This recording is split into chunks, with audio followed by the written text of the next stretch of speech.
సంఘం ఊరకనే ఏర్పడింది, సంఘం ఏర్పడి చాలా సులువు అని మీరు అనుకుంటున్నారు. అస్సలు కాదు.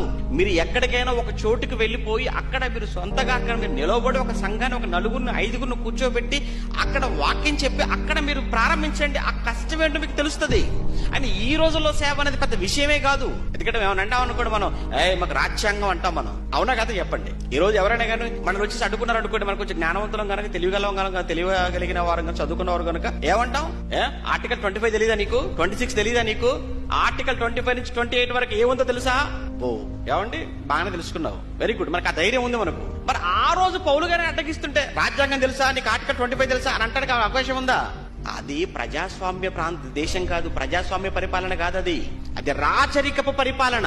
అపోజిషన్ లేదు అక్కడ, అంతా కూడా అధికార పక్షం, అంత రాజపక్షమే. అలాంటి పరిస్థితుల్లో సంఘాన్ని నిలబెట్టడం అనేది అంత సులువైన పని కాదు. ఈ రోజు మనం చాలా తేలిక చదువుకోవడానికి కూడా బద్ధకమే అనుకోండి, వినడం మరి సంఘాన్ని కట్టడం అంటే అదెంత కష్టం. ఆ కష్టం తెలిస్తేనండి మనకు విలువ తెలుస్తుందనే ఉద్దేశంతోనే ఇవి చెప్పాలి అని నిర్ణయించుకున్నాను.